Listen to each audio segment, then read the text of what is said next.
Buenos días, buenas tardes, buenas noches. Estamos nuevamente, después de bastante tiempo, en el canal Una Antropóloga en la Diáspora, esta vez con un invitado y un amigo muy especial, Jorge Eduardo Miseli. Hola Jorge, ¿cómo estás? Hola, ¿qué tal? Buenos días, buenas tardes, buenas noches. Cualquier intersección temporal en la que nos encontremos. Exacto. Así que bueno, shalom para todos. Jorge es colega, es doctor en antropología, es magíster en análisis del discurso y también en estadística. Tiene una larga trayectoria en programación y analista de sistemas.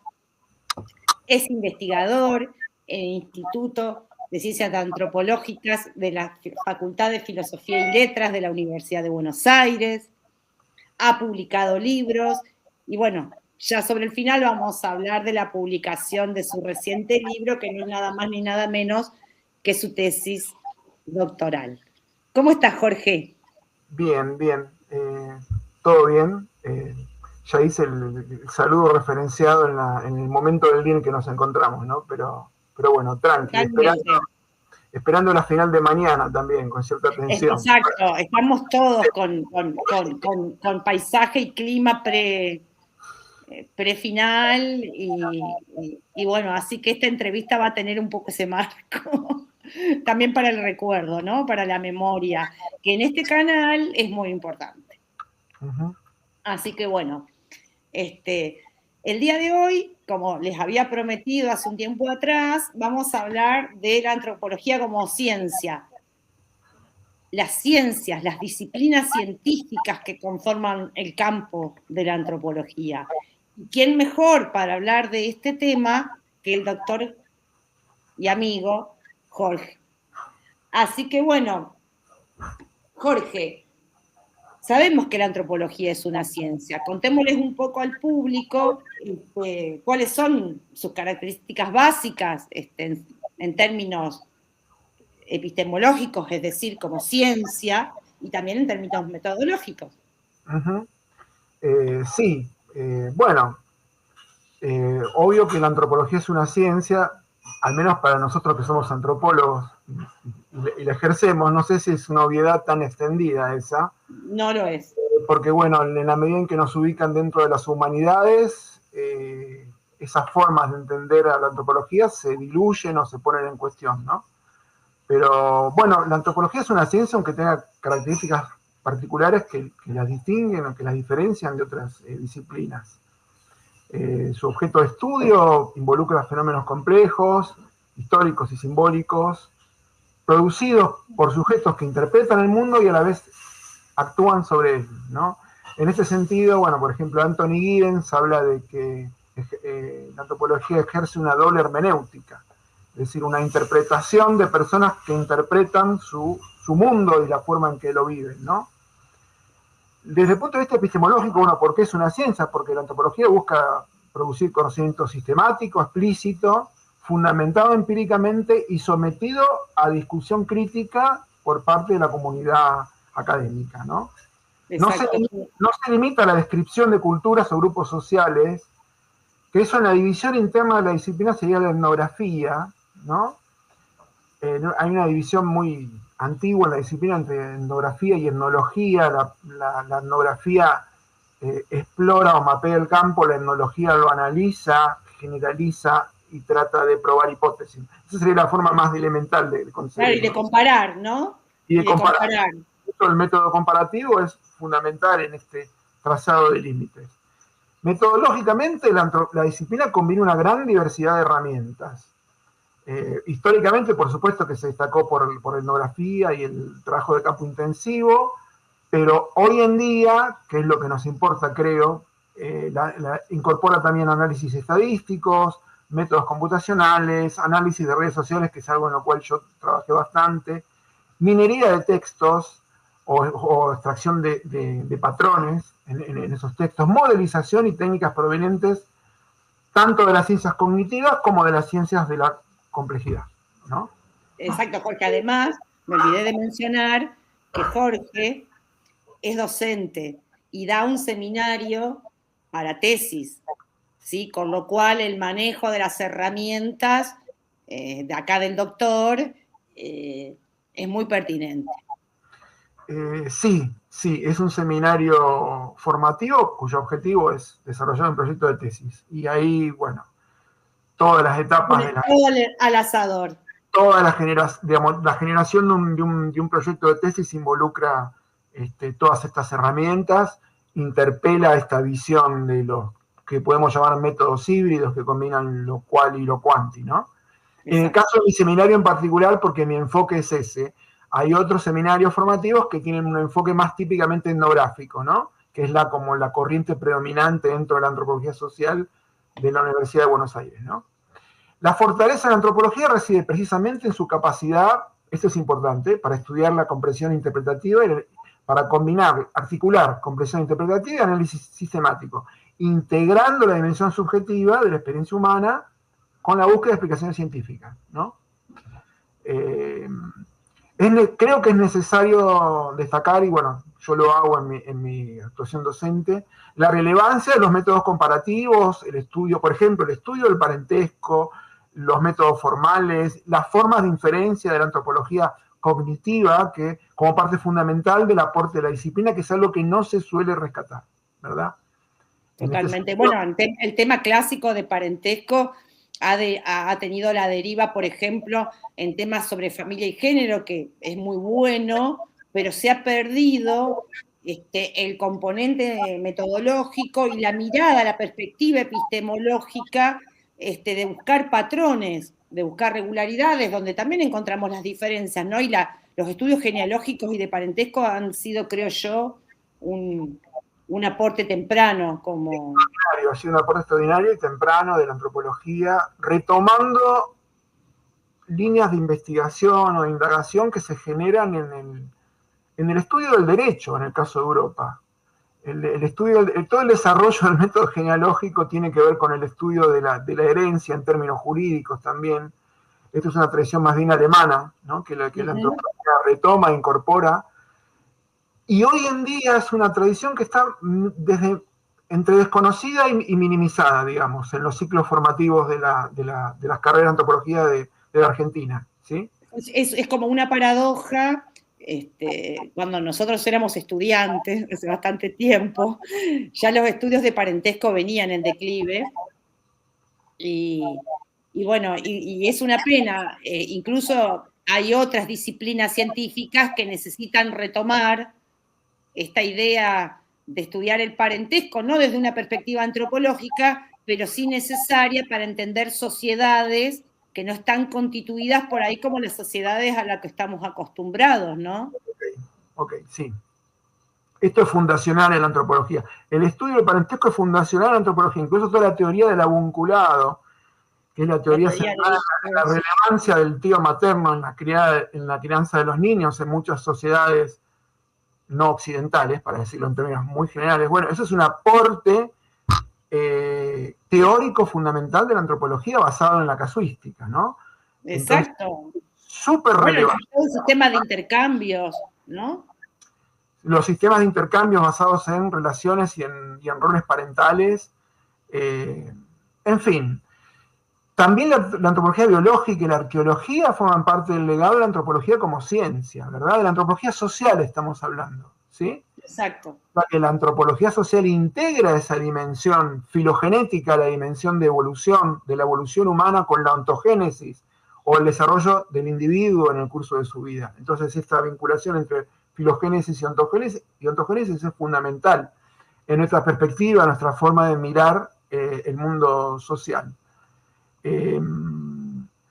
Entonces, bueno, tenemos estos diferentes elementos, tenemos todo este combo que hace que nuestra disciplina, de fuerte base empírica, esto es súper importante, la antropología es una disciplina de fuerte base empírica, con un desarrollo histórico distinto al de la sociología, digamos, acoplado a otros objetos de estudio, no tanto por una división teórica, sino más bien por una división hasta política de los objetos de estudio, podríamos decir. Exacto, te iba a decir de los objetos, ¿no? Porque cuando nacen, de alguna manera, o se van configurando las ciencias sociales, la sociología se dedica a estudiar las sociedades propias, ¿no? Y a la antropología se le atribuye el objeto de las sociedades desconocidas o lejos o en el tiempo y el espacio a lo que nosotros solemos llamar no occidentales, que también, bueno, ahí la categoría occidental es algo para revisar, ¿no?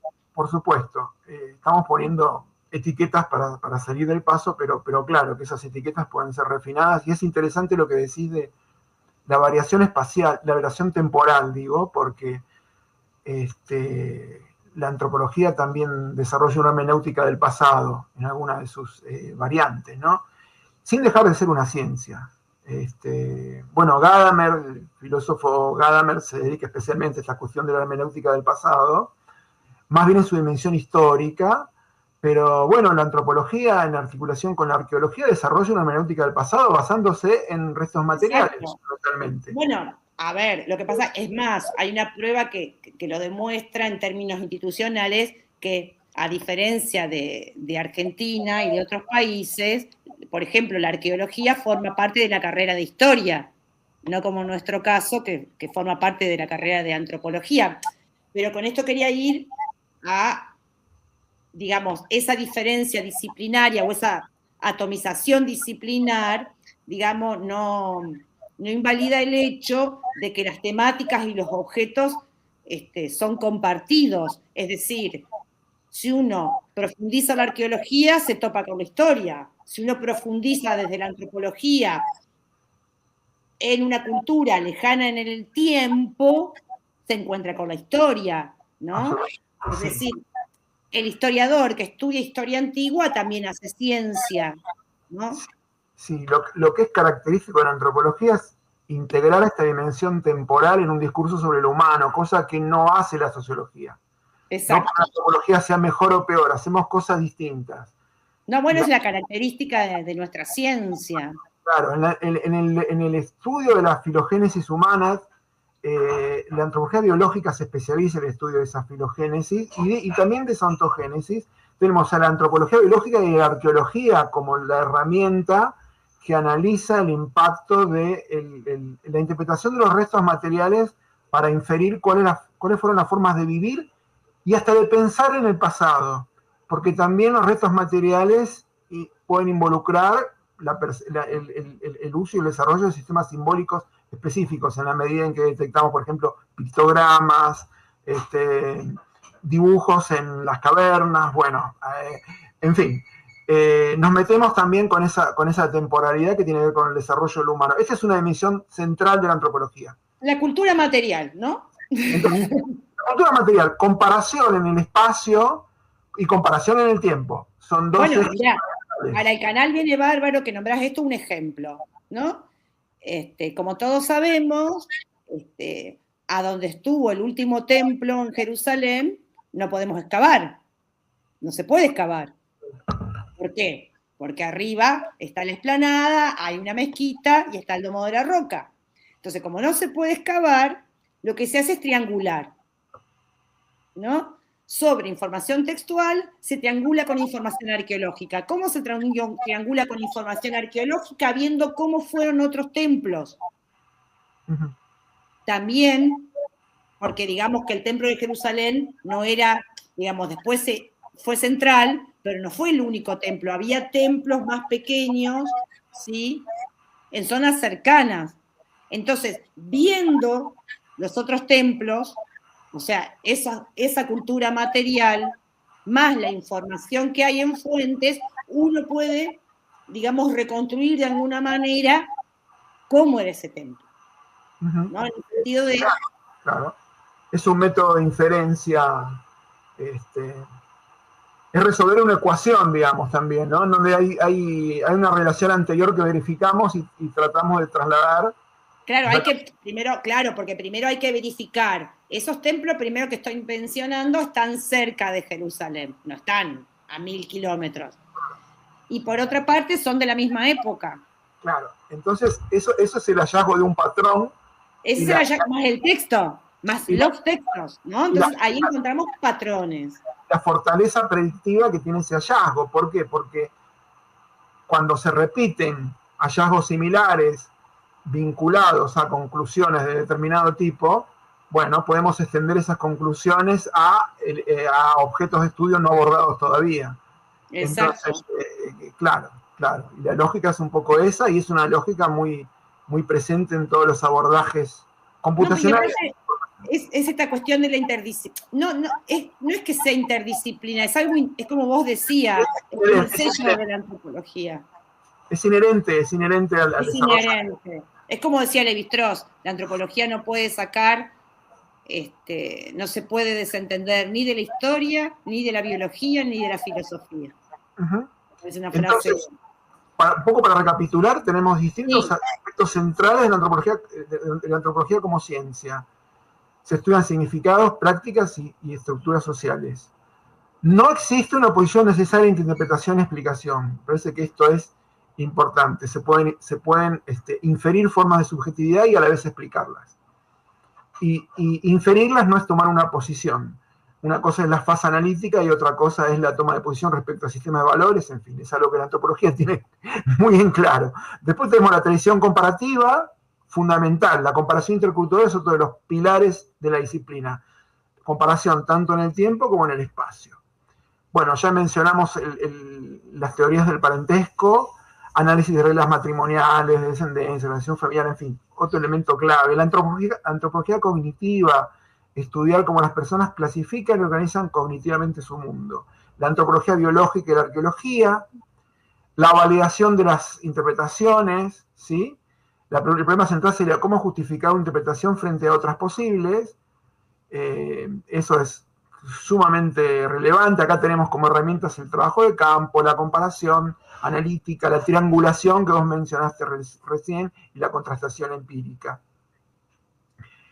Y después, bueno, ya trasladándonos en el tiempo, tenemos otras problemáticas mucho más contemporáneas como la inteligencia artificial, el análisis de redes sociales también como herramienta analítica y comparativa, ¿verdad? Ya ayornando un poco más la disciplina, pero podríamos decir que esos son los elementos que conforman a nuestra disciplina que tanto queremos, yo podría decir, a esta altura, ¿no?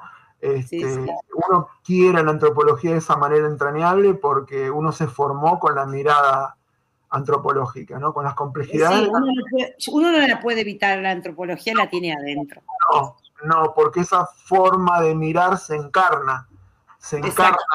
Uno encarna esa forma de mirar el mundo, más allá de las distinciones analíticas que se puedan hacer en el ejercicio de la profesión, ¿no? Sí, y también uno encarna el ejercicio permanente de, en la medida de lo posible, desnaturalizar o no naturalizar preconceptos que obviamente son inevitables, ¿no? Con respecto a la objetividad y a... Y ahí hay dos movimientos, en eso que mencionás, Ana, hay dos movimientos. Uno es el de desexotizar, ¿sí? Cosas, las prácticas de otras culturas que nos parecen raras, tratar de vincularlas con nuestro mundo, con nuestra percepción del mundo más cercanas, tratar de establecer lazos, ¿no? Tratar de comprenderlas en términos de nuestra forma de vida, nuestras reglas de cortejo, nuestras formas, nuestros patrones de asentamiento, en fin, esto con el Mundial de Fútbol lo vemos, es un tema que permanente. Está súper presente, aquello que nos parece exótico y raro, visto con otra lupa no lo es tal, porque está respondiendo a necesidades que son las nuestras, necesidades inherentes a la naturaleza, la ontología universal de nuestra especie, ¿no? Exacto. La universalidad de la mente humana, podríamos hablar de esto. Sí, bueno, de hecho, los patrones estos que mencionás, que podemos ver en el fútbol, qué sé yo, hinchadas o grupos, digamos, selecciones que se muestran, entre comillas, más prepotentes, bueno, cuando la Argentina siempre fue una selección prepotente, ¿no? Es decir, ahí, por ejemplo, tenemos un ejemplo claro de cómo a veces nos hace espejo el otro. Es decir, no siempre la diferencia es el pivot. A veces en la diferencia hay un patrón común. Sí. Y para esa desexotización es necesario mirar el contexto en el que las prácticas se desarrollan, en el que los humanos vivimos, ¿no? Esto de la garra, de la persistencia, del argentino. Bueno, hay que hacer una mirada contextual, el fútbol como expresión cultural de un pueblo, cómo se desarrolló el fútbol en la Argentina, tuvo un desarrollo distinto al del fútbol en otras latitudes, qué relevancia existencial tiene el fútbol para nosotros. Es un hecho existencial, es un hecho, forma parte de nuestra ontología más básica, aquello que nos define la performance de nuestra individualidad frente al mundo. En otros pueblos quizás no ocupa el mismo lugar el fútbol, ¿no? No lo ocupa quizá otro deporte u otra actividad, ¿no? Pero sí, moviliza lo emocional, sobre todo le pone carga a lo identitario vinculado con la emoción. Exactamente. El fútbol performa identidad, constituye identidad de una manera fuerte, en el caso de Argentina. En otras latitudes quizás no es tan así. Esa función la cumplen otras actividades, digamos, y con otra intensidad, con otros niveles de identificación, en fin. Comprender la mecánica compleja de estos procesos es una tarea de los antropólogos. Entonces, la desexotización forma parte de nuestra forma de mirar el mundo como profesionales, ¿no? Como profesionales y como seres humanos, porque también trazar esa diferencia, somos antropólogos, somos personas, todo el tiempo. Somos personas, bueno, un poco lo que vos decías hace un rato, cuando hablabas de que si bien la antropología es una ciencia con sus características, y así como es diferente de la sociología, también es diferente, por ejemplo, de la química, es mucho más diferente quizás, pero es cierto, esta cuestión de la categoría, que yo lo quería aclarar, llamada humanidades. Porque en realidad el humanismo fue una corriente de pensamiento que surgió en el Renacimiento, entonces a veces se presta confusión esta cuestión de ubicar a una ciencia en una corriente de pensamiento, es decir, uno puede ser humanista y hacer ciencia, es decir, esta categoría de humanidades no estaría siendo correcta, son ciencias. Sí. El adjetivo humanista es, bueno, hay una polisemia de la palabra humanista. Claro, pero decir humanidades ya da la carga de que entonces uno, no sé, digamos, el humanismo es una corriente que surgió en el Renacimiento, ¿no? Sí, pero en términos más de la división burocrática de las ciencias implica una menor sistematicidad, un menor apego al rigor, implica una mirada más laxa respecto a lo metodológico, cuando nos ubican en las humanidades, ¿no? Es inevitable, ubican a las leyes. Es inevitable y lo mismo nos pasa un poco, Jorge, y en ese sentido con el concepto de relativismo, ¿no? Digo porque por ahí tiene relación tener una postura ética, humana, humanista, ¿no? Y eso no quita hacer ciencia. Por supuesto. Y un poco también pasa con esta idea de respetar la diferencia en términos éticos. Nosotros los antropólogos a eso le llamamos relativismo cultural, pero no necesariamente eso implica un relativismo extremo en donde no se pueden hacer comparaciones en términos científicos, ¿no? Por supuesto. O incluso llegar a fundamentalismos culturales en donde, bueno, no hablo o no cuestiono esta cultura porque es diferente, aunque se cometan aberraciones, ¿no? Como simplemente existe, merece que uno esté de acuerdo con las consecuencias de ese comportamiento, digamos, ¿no? Bueno, ahí nos desplazamos al terreno del relativismo moral. Claro. Entonces hacemos un salto del relativismo epistemológico, que es necesario para analizar y para comprender y explicar, es necesario ese relativismo, no implica una toma de posición moral a favor de aquello que se analiza. La moralidad, la ética como dimensión intelectual va por otros canales, por otros carriles. Nosotros como antropólogos tenemos que hacer necesariamente ese ejercicio de desdoblamiento a veces, ¿no? Porque el mero juicio valorativo no implica análisis, el estar de acuerdo o no con una práctica. Pero el análisis no nos puede llevar necesariamente a estar de acuerdo a su vez. El hecho de que, bueno, lo analizamos, lo entendemos, lo podemos explicar, podemos comprender cómo ese sentimiento, esa práctica surgió y se consolidó en un grupo humano, y a la vez podemos posicionarnos en contra de lo que esa práctica implica en sus consecuencias en términos de esa ontología universal de nuestra especie, ¿no? Exactamente. Más allá de nuestras divisiones lingüísticas, étnicas, más allá de nuestras genealogías históricas particulares, ¿no? Pertenecemos a la misma especie, al Homo sapiens sapiens. Entonces, bueno. Todos somos Homo sapiens sapiens. Todos somos sapiens sapiens. En el pasado nos hemos mezclado con los neandertales, en fin, hay distintas tomas de posición respecto a eso. Sí, no, que todavía se escucha a veces hablar de raza, recalcar que las razas no existen. No, las razas no existen. Sí existen variaciones fenotípicas, variaciones claro.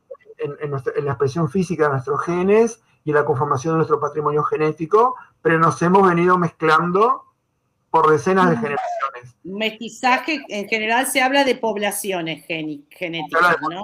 Habla de poblaciones, sí, es la perspectiva correcta para hablar del tema. Y me quedaba una cosita pendiente que era desexotizamos y también exotizamos. Cuando exotizamos, que es el momento contrario, nos centramos en nuestra cultura y ahí desnaturalizamos nuestras prácticas religiosas, alimentarias, que nos parecen tan obvias, y que, bueno, no lo son tanto.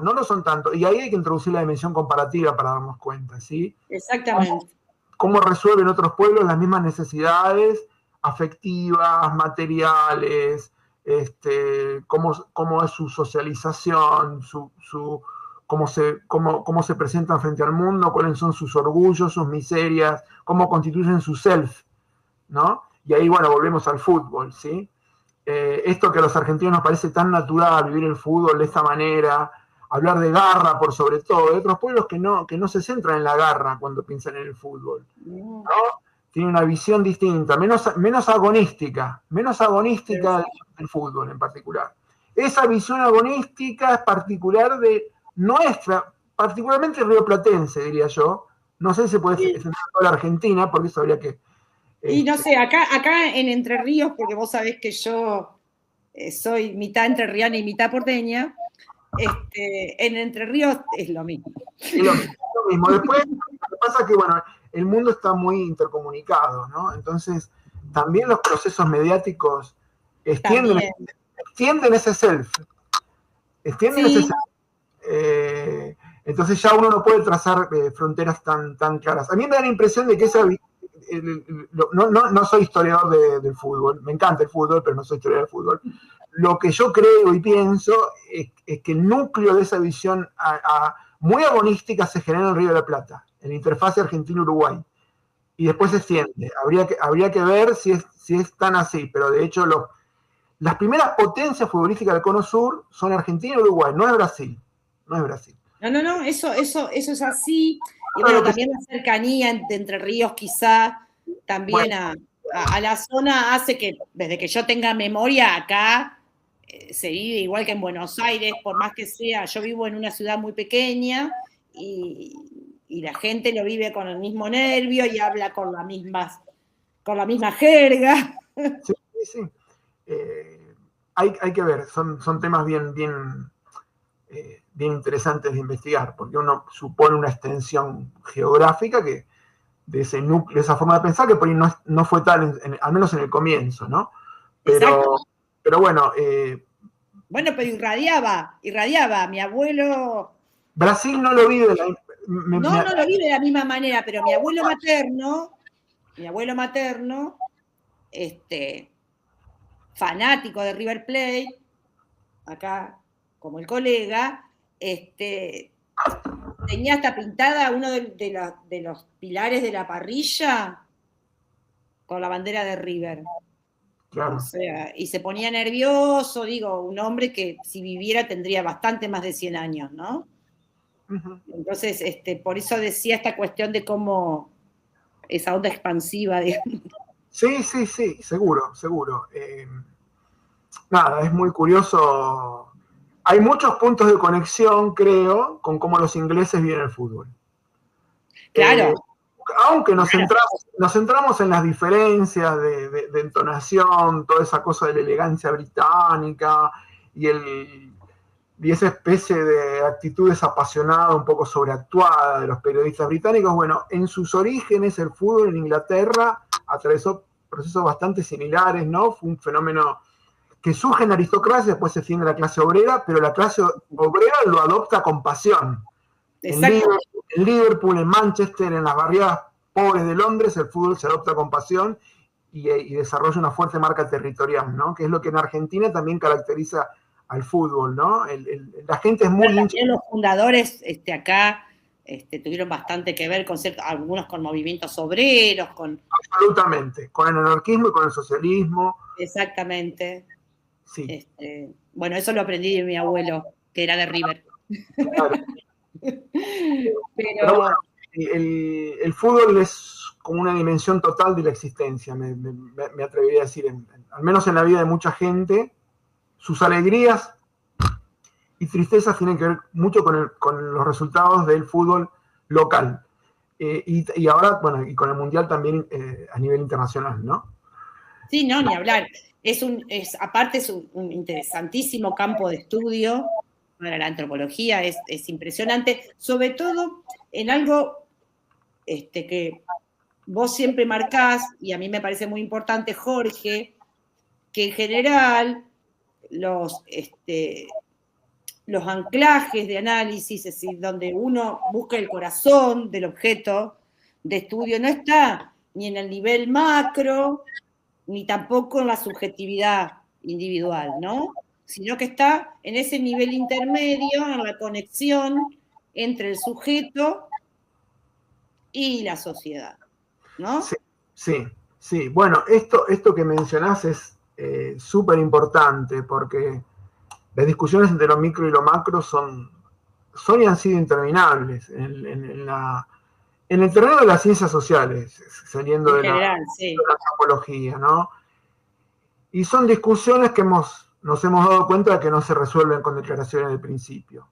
Las declaraciones de principio en términos de que lo micro determina lo macro, que lo único que importa son las interacciones locales, que eso es una forma de individualismo metodológico, o el punto de vista contrario, que en nuestras actitudes, comportamientos y nuestra subjetividad está sobredeterminado por lo macro. ¿Sí? Exacto. Bueno, en términos marxistas sería nuestro modo de producción capitalista, determina todo lo que somos, lo que hacemos, las relaciones de dominación, la forma, en fin.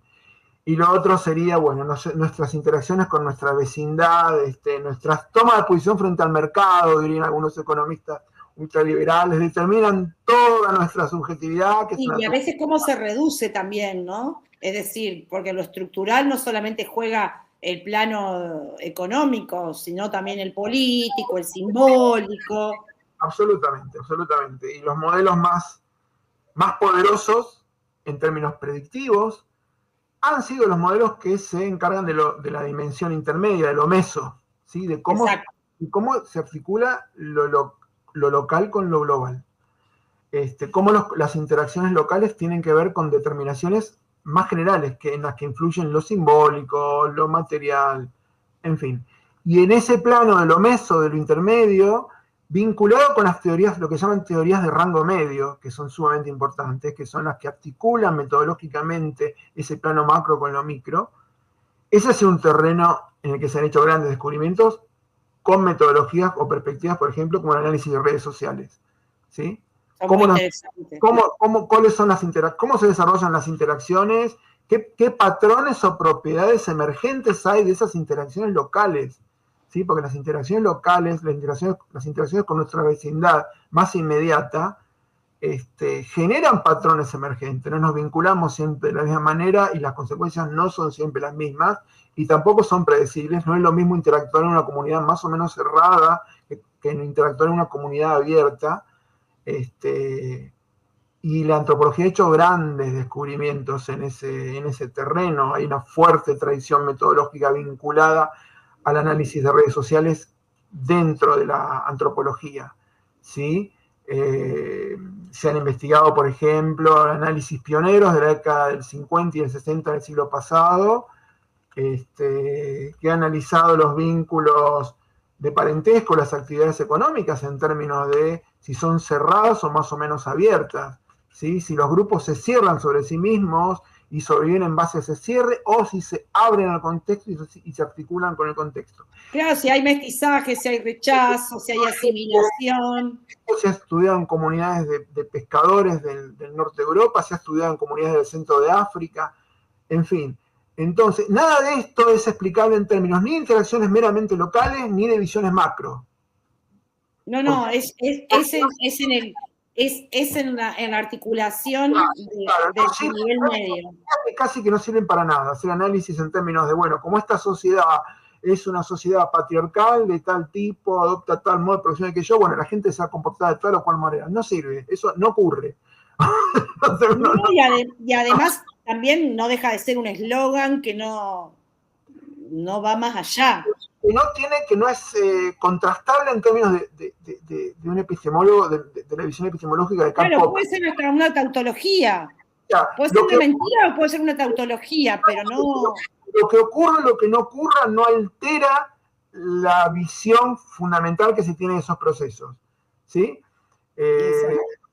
La gente se comporta de la manera X, Y o R, bueno, el axioma sigue siendo el mismo, porque es un axioma casi, no es algo sujeto a contrastación, ¿sí? Entonces las visiones macros no sirven, y la visión de las interacciones locales tampoco sirven, porque formuladas en abstracto, si no se las pone en un contexto, porque a veces esas redes locales de personas que interactúan entre sí están atravesadas por procesos simbólicos, por tradiciones culturales. Entonces, si no las incorporamos al modelo, no tienen potencia predictiva. Es decir, no se puede, es un comportamiento, es una predicción, o forman parte, o generan predicciones que no son verificadas empíricamente, ¿no? Son muy difíciles de verificar, por otra parte. No sé si se entiende este concepto, lo estoy formulando en términos muy generales, no estoy hablando de ejemplos concretos. No, bueno, pero podemos poner un ejemplo. Acá en este canal hemos hablado de que, por ejemplo, cada persona tiene su subjetividad, su manera de ser, sus particularidades. Ahora, cuando comparte con un grupo, ¿sí? Ciertas tradiciones. Tengo un ejemplo. Ver.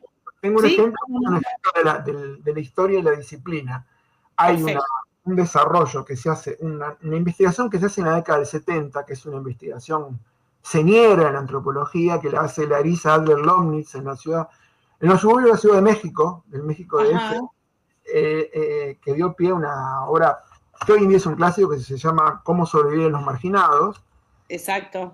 Lo que Larissa descubre utilizando la metáfora de las redes, porque en realidad no utiliza una visión más rigurosa del análisis de redes. Más metodológica, digamos. Metodológica, rigurosa, pero descubre unos patrones muy interesantes. ¿Cómo sobrevive la gente en las periferias de la Ciudad de México cuando los niveles salariales son muy bajos? O sea, no deberían sobrevivir. No podían sobrevivir porque no tienen ni para comer, en términos de salario individual, digamos, o de salario por unidad familiar. Bueno, Larissa descubre que la gente logra sobrevivir porque recurre a sus redes, de apoyo locales, intercambia alimentos, se prestan dinero en términos del concepto de reciprocidad generalizada de Marshall Salins, es decir, ese dinero no se devuelve en la misma especie que se presta ni en un tiempo determinado. Yo te presto, yo te doy, porque vos no tenés para comer, cuando puedas me devolves. O te doy comida, o te ayudo a trabajar, te ayudo a construir tu casa, o te cuida a tus hijos, en fin, una poderosísima red de apoyo de la comunidad que permite que esa gente sobreviva. Eso, si vas a una visión macro, no podés predecir ese fenómeno. Y si te basás meramente en interacciones locales, tampoco, porque eso es una propiedad emergente del sistema. ¿Sí? No tiene con que una persona ayude a otra. Tiene que ver con que todos se ayuden entre sí. Sí, aparte porque es que se genera un mecanismo social. Yo un poco el ejemplo que iba a traer acá del canal que hemos hablado es, digamos, cómo, digamos, nosotros arrastramos, dijera el doctor Rodman, siglos y siglos de interpretación sobre tradiciones, culturas, ¿no? Entonces uno naturaliza ciertas cuestiones que en algún momento se constituyeron como tales. Bueno, por ejemplo, los sistemas de seguridad social en grupos, para sostener ciertas situaciones es algo que viene de muy antiguo. Claro. De hecho, Occidente lo hereda del judaísmo, ¿no? Claro, O sea, pero en el caso del DF, en el momento en que Larisa lo estudia, claro, no forma parte de un marco jurídico, no está establecido, no está arreglado institucionalmente. No está regulado. Y no lo podés extender, esto es interesante, porque la dimensión comparativa es importante. No lo podés extender mecánicamente a otras sociedades. No podés predecir que necesariamente en la ciudad de San Pablo en Brasil, o que en Roma en Italia, o que en Shanghái en China va a pasar lo mismo. Porque tenés que tener en cuenta la genealogía de estos procesos, las creencias culturales, la importancia que tiene la solidaridad en determinados grupos sociales, la historia que hay al respecto, en definitiva, ¿no? Cómo la historia nos condiciona, nos hace pensar y actuar, aunque creamos que estamos actuando bajo un paradigma de libre albedrío absoluto, estamos permanentemente condicionados por ese marco cultural y a la vez podemos operar y transformarlo, porque eso también es importante verlo de manera no lineal, Sería un proceso de retroalimentación entre lo que fuimos y lo que somos.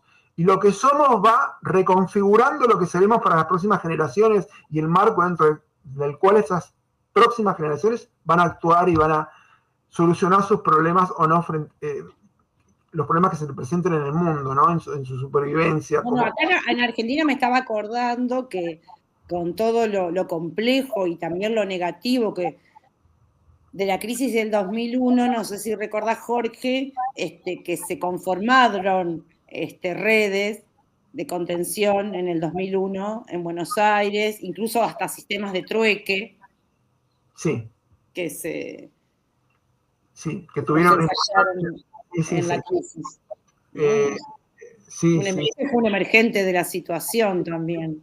De la situación. Y es muy difícil predecir la reaparición de ese tipo de... No, y también fue, jamás lo hubiésemos pensado, digo. No, porque siempre va a aparecer un cisne negro, lo que se llama cisne negro, que es una excepción probabilística, una excepción estadística. Sí. De repente cambia todo el terreno de juego, volviendo a la metáfora del fútbol, ¿no? Entonces, sí, bueno, como decía Bateson, ¿no es cierto? Es decir, es muy difícil probar en la complejidad de las relaciones sociales. Predecir en los sistemas complejos, y ya entramos en otro terreno, la predicción es algo muy difícil, no quiero usar la palabra complejo para no caer en la redundancia. La redundancia es complejo predecir en los sistemas complejos, pero realmente es complejo predecir en los sistemas complejos, complejo quizás en dos sentidos distintos, ¿no? Exacto. Pero es muy difícil hacer predicciones porque a partir de determinados puntos de inflexión, esas propiedades emergentes se reconfiguran y cambian completamente la trama de los hechos. Y no podemos saber cómo va a ocurrir eso, ¿verdad? Exacto. ¿Cómo y cuándo va a ocurrir eso? Lo del 2001 fue un suceso particular que se dio en ese contexto particular, incluso el contexto macro también es difícil de repetirlo en Argentina, la gente después de eso quedó muy sensibilizada respecto a depositar su plata en el banco. Pero bueno, en ese contexto particular la reacción fue una reacción específica que se viralizó, podríamos decir, en términos del lenguaje de las redes, ¿no? Exacto. Pero bueno. Pero bueno, contanos si vos querés un poco, porque acá en el canal el público ya tiene un poco claro la diferencia entre el punto de vista del investigador, es decir, la perspectiva ética, y la perspectiva EMIC, que es el punto de vista de los sujetos o del grupo, de los sujetos que conforman el grupo que un antropólogo va a estudiar. Entonces, sobre esa base que el público ya tiene, que está bueno, para que no confundan mapa con territorio, es decir, lo que sucede con lo que el antropólogo puede, digamos, configurar para dar cuenta de manera fundamentada, empírica, científica, de ciertos fenómenos. Sobre esa base, yo quería que si vos nos podías comentar un poco más sobre estas ciencias de la complejidad y su injerencia en el campo antropológico. Sí, sí. Bueno, yo creo que uno de los aportes más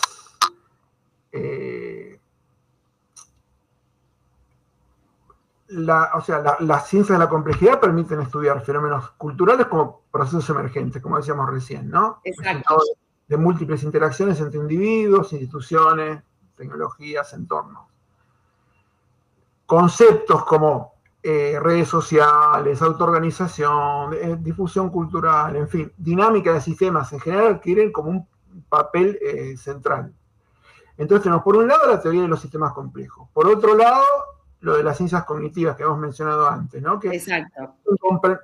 Nos dan herramientas para comprender cómo los seres humanos perciben, categorizan, ordenan información de su entorno. Todo este combo, digamos, todo este combo metodológico permite abordar problemas clásicos, como por ejemplo la construcción de identidades de las que hablamos recién, las clasificaciones culturales, cómo se cubren narrativas o relatos mediante modelos mucho más precisos y mucho más formalizables, digamos, ¿no? Más allá superando la vara metodológica de una descripción impresionista, digamos, ¿no? De lo que a mí me parece. ¿Sí? Sí. Que es válido como primera aproximación en el terreno periodístico, bueno. Pero no se puede agotar nunca porque ahí... Claro, ¿cómo son los argentinos, por ejemplo? ¿Cómo son los argentinos? Lo demás, el mundo nos caracteriza en este momento como tramposos, racistas, gente jodida, ellos se instalan en un lugar de santidad, de ausencia de defectos, ¿no? Bueno, nada, es un debate muy jugoso se ha dado en ese sentido. Nadie es racista, nosotros sí somos racistas. Somos los más racistas del mundo, aparte, ¿no? Aparte, como, a ver, también hemos dicho en este canal, en ciertas situaciones, obviamente que ciertos rasgos se resaltan, pero convengamos que hay racistas en todas las culturas, que hay... Obviamente, ¿no? Que hay gays en todas las culturas, que hay... Imperios coloniales que han ejercido el racismo, las formas extremas de la discriminación, la matanza, la tortura a lo largo de la historia, bueno, se ponen en un papel de moralidad y juzgan a esta sociedad como racistas. Igual hay muchos fenómenos de índole económico, político que están en juego, pero en fin, incluso el mismo racismo que viene de raza, como yo siempre le digo en mis clases, no habría esta idea falaz que sigue circulando de raza, no hubiese existido sin racistas, ¿no? Esto es así. Por supuesto. Y por supuesto que hay personas racistas en Argentina, ni lo podemos... Ni hablar, y que tampoco es, si bien en muchos casos, el racismo no tiene una exclusividad con, por ejemplo, la ascendencia africana. Si bien es lo que más se ha repetido en la historia, no necesariamente, digamos, porque ahí también hay una confusión, ¿no? Racismo es si yo hablo mal de una persona con la piel oscura, ¿no? Pero si yo digo, disculpa la expresión local, ruso de la aldea, levanta la pata y mea, claro, es un racista, ¿no? Y claro, sí, claro. Pero que el rusito se la banque porque es rusito. Sí, sí. No, como esta cosa bueno, digamos, ahí también vemos la complejidad del fenómeno, ¿no?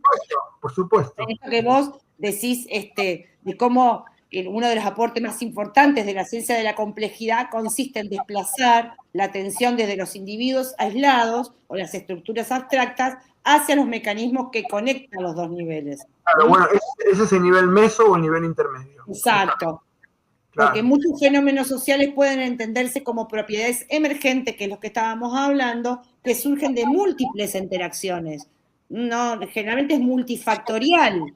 Todos los procesos sociales son multidimensionales. Todos, los identitarios también. Exacto, entonces no lo podemos reducir ni a características individuales, ¿no es cierto?, ni a las estructuras globales de las que veníamos hablando de manera separada. Por supuesto que no. Esto tiene una gran incidencia, por ejemplo, en la economía, los modelos de los economistas, ¿no? Los modelos de los economistas más ortodoxos, digamos, no tienen en cuenta las variables culturales. Exacto. Entonces hacen predicciones desde el individualismo metodológico, ¿no? El individuo frente al mercado es un individuo que no maneja niveles de incertidumbre, tiene un conocimiento absoluto, es omnisciente, sabe todo, sabe Sabe todo. todo.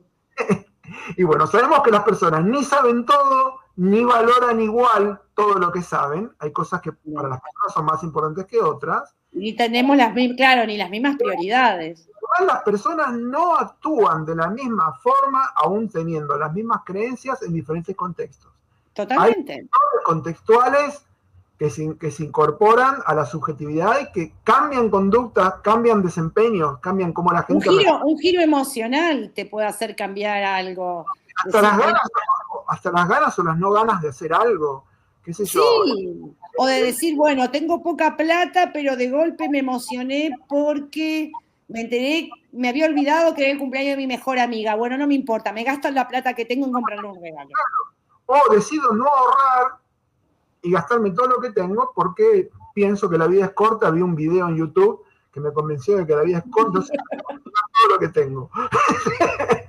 Bueno, entonces incorporar todas esas dimensiones en la conducta humana es muy difícil aproximarse.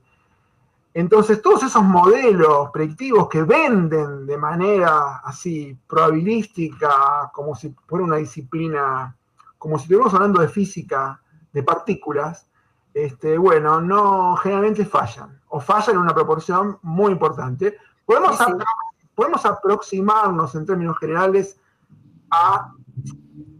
podemos establecer predicciones de cierto rango de aplicación con muchas salvedades, ¿verdad? Y eso es una ciencia social, y la economía es una ciencia social también. Eso iba a decir, ¿no? La economía no deja, es una ciencia social. Los intentos por subsumir a la economía y la matemática han sido desastrosos en términos de la operatoria científica. O sea, Totalmente. Aparte, aclaramos acá al público que nosotros no somos ni anti-matemática, ni a todo lo contrario. Para nada. Tenemos un señor programador. Absolutamente.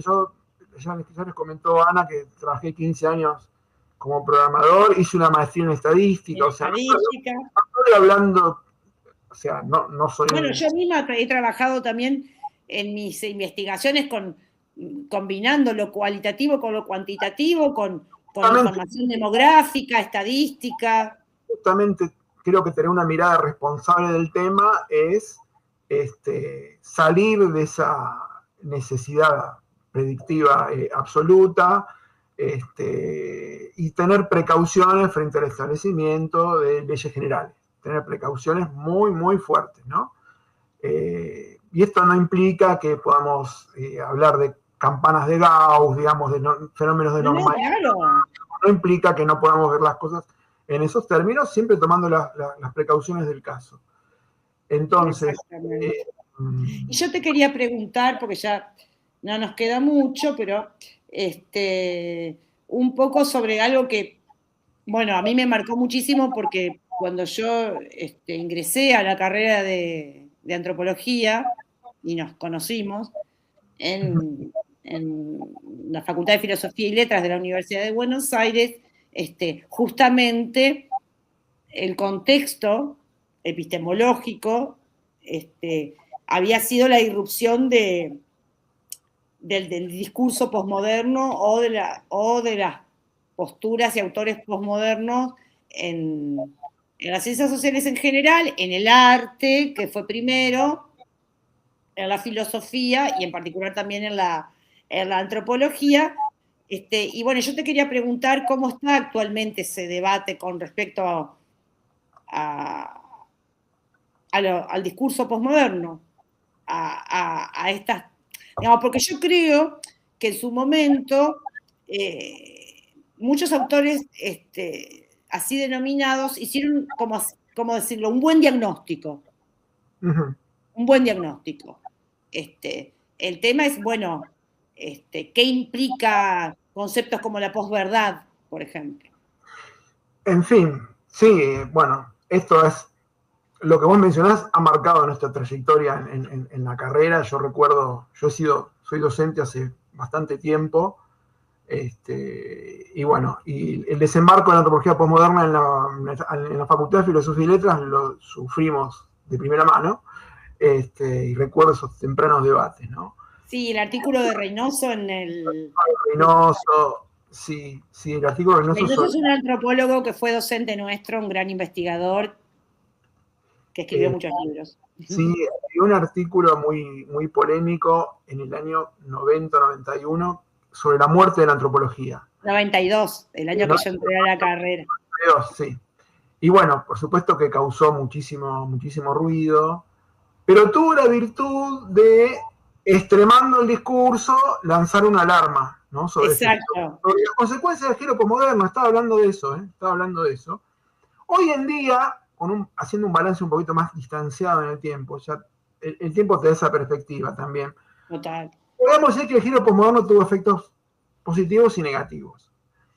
Entre los positivos, permitió criticar ciertas formas ingenuas de objetivismo, llamó la atención sobre aspectos relevantes como la posición del investigador, las relaciones de poder involucradas en la producción de conocimiento, la asimetría de esas relaciones de poder y los procesos de representación en general, ¿no?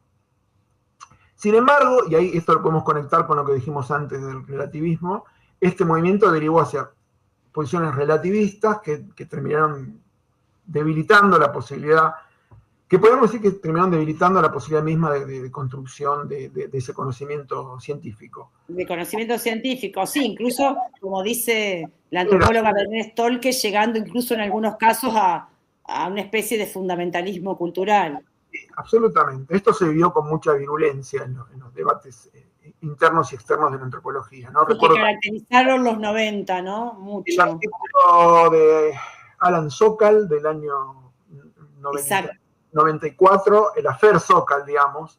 El afer Sokal, que es físico. El tipo escribe un artículo que lo presenta en una revista de física, planteando una teoría absolutamente delirante, pero con terminología de la época, sobre la hermenéutica transformacional, generativa. Es una cosa absolutamente delirante. Lo recuerdo perfectamente. Recuerdo la respuesta de Reynoso. Lo llamativo de eso fue que este artículo lo aprueba en una revista de física. Ya no estamos... Claro. Hablamos de la penetración del posmodernismo ya no en las ciencias sociales. En la física. Supuestamente el campo más renuente, más formalizado, más sometido a la constatación empírica. Bueno, resulta que le publican este artículo en una revista que se llama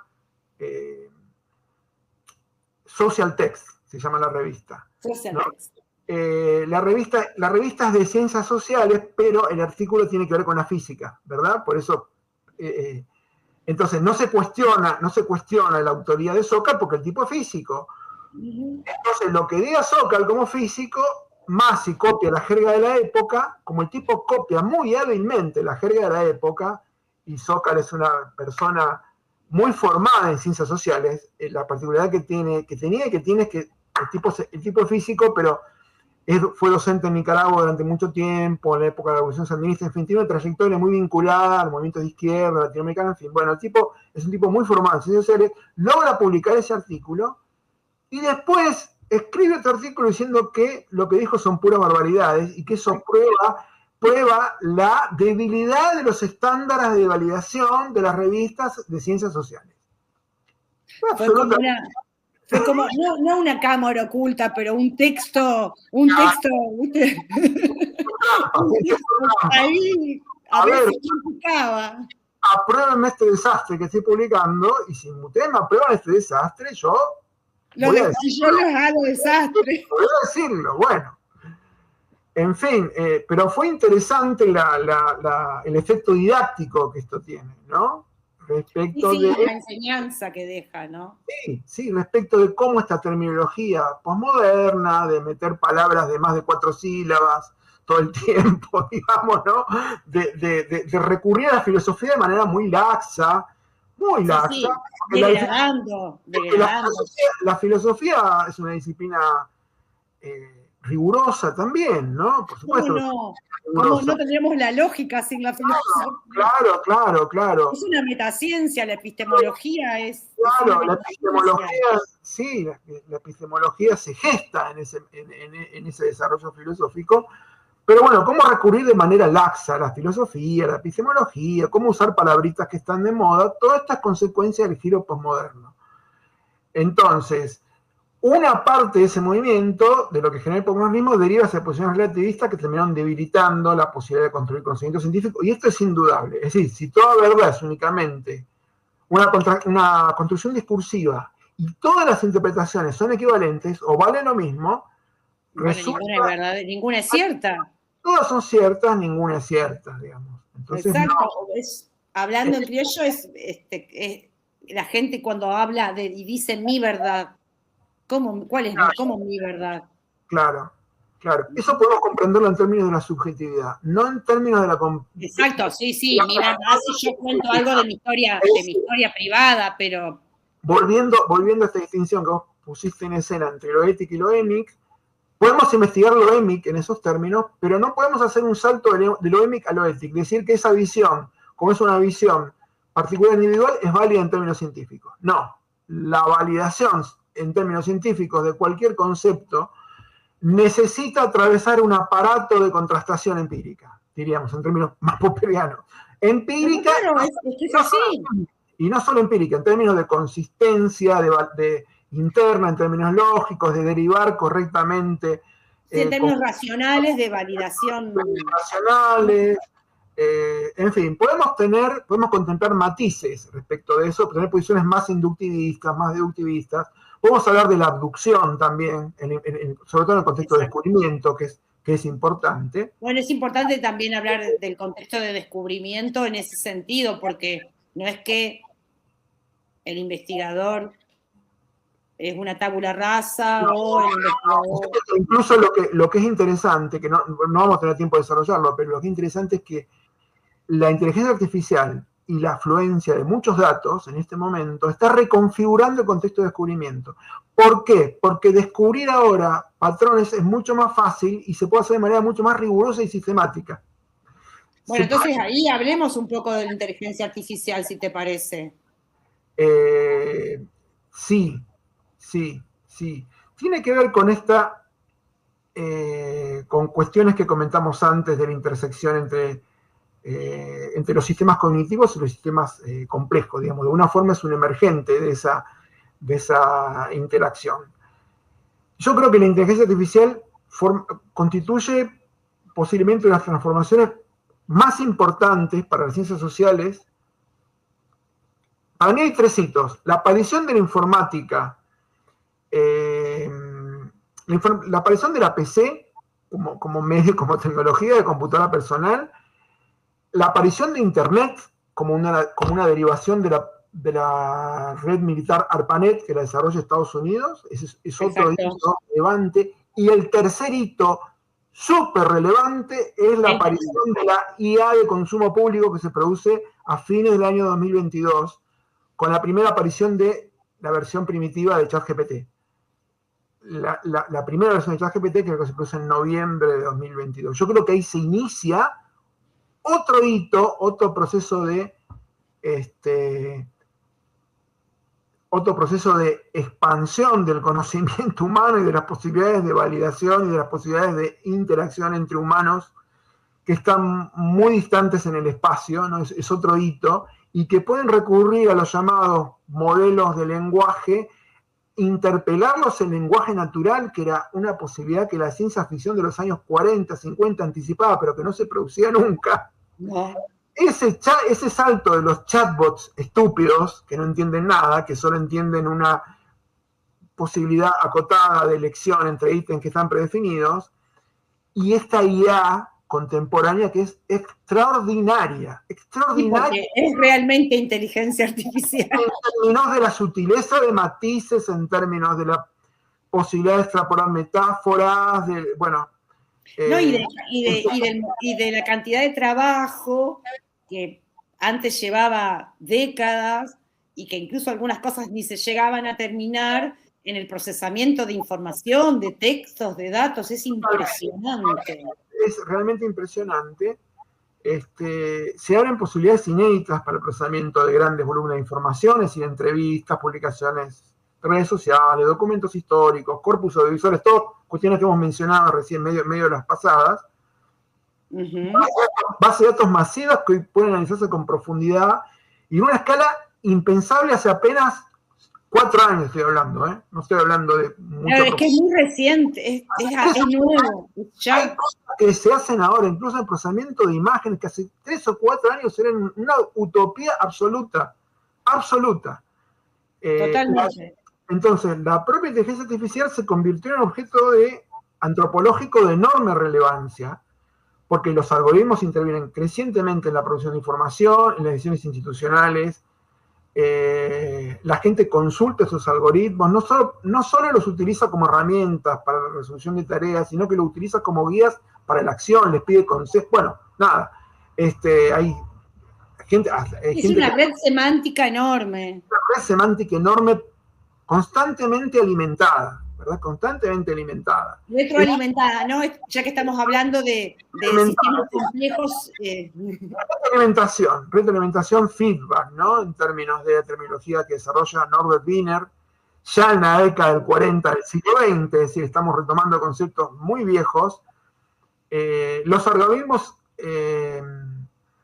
influyen en la construcción de subjetividades, en la construcción, en la circulación de discursos, en la organización del trabajo, ni hablar, el impacto es directo. Entonces la antropología tiene mucho para aportar en este terreno, porque puede analizar no solo los aspectos más técnicos de estas tecnologías, sino también sus implicancias culturales, políticas y éticas. Sí, la interacción y las consecuencias en absolutamente. De hecho en los grupos de trabajo derivados del seminario del cual soy, en el cual estoy a cargo, en la Facultad de Filosofía y Letras, nuestra comisión se encarga casi exclusivamente de tutorial proyectos vinculados con la IA, con la aplicación de la IA a la traducción y las consecuencias en desplazamiento de posibilidades laborales, por ejemplo, los miedos que las personas tienen en relación a ser desplazadas por la IA, en fin, las múltiples incidencias de la IA.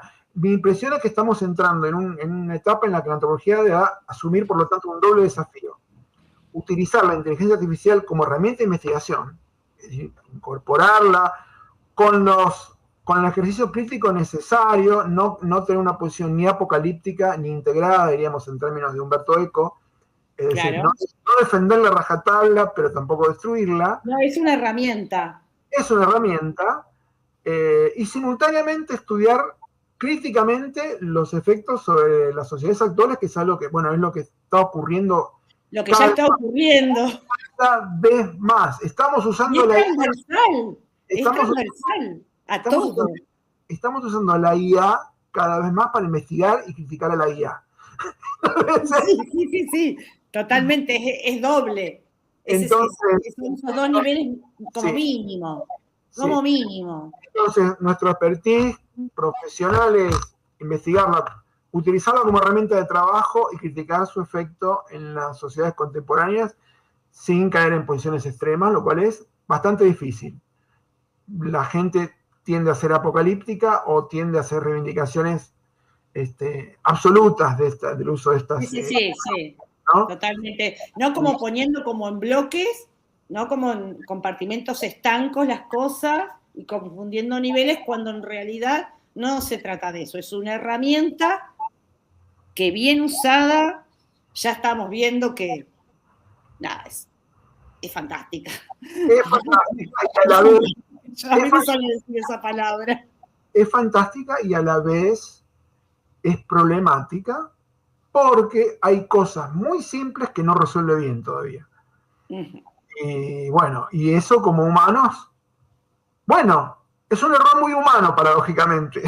Es que lo que pasa es que es el espejo nuestro, ¿viste? La IA comete errores graves que un humano cometería. Entonces, sí. Eso es que realmente es como un espejo. Bueno, o sea, no de uno mismo, sino de la humanidad, es un espejo. Exactamente. Es humano en sus errores. Y esto me parece, este rasgo me parece que sí es un rasgo que la ciencia ficción clásica no predice. Porque lo que predice la ciencia ficción clásica es que este tipo de inteligencia iba a ser muy fría, tendría una capacidad de procesamiento enorme, pero no tendría emoción. Y lo que ocurre no es exactamente eso. Se manda macanas, comete errores a niveles muy básicos y después, y paralelamente puede hacer análisis geniales, absolutamente creativos, de cuestiones muy complejas. Entonces, lo fascinante es que el tipo de errores que comete son errores que cometerían personas. Entonces, bueno, ese me parece un rasgo particularmente fascinante. Y no se sabe exactamente por qué comete esos errores. Exacto. Porque si hay algún tipo de loop ahí en el input del humano. Lo que ocurre es que al ser modelos de caja negra, producto de un entrenamiento inductivo, meramente inductivo, sin tener en cuenta reglas de consistencia lógica, que es lo que estábamos comentando un poco en relación a bueno, no se sabe exactamente por qué piensa como piensa. Entonces, eso es fascinante, es absolutamente fascinante. A mí me encanta. Sí. Y hay cada vez menos cosas, lo último que quiero decir respecto a esto, hay cada vez menos cosas. Tranquilo, decir. Cada vez menos cosas de las cuales se puede decir que los humanos hacemos y las computadoras no hacen ni podrán hacer.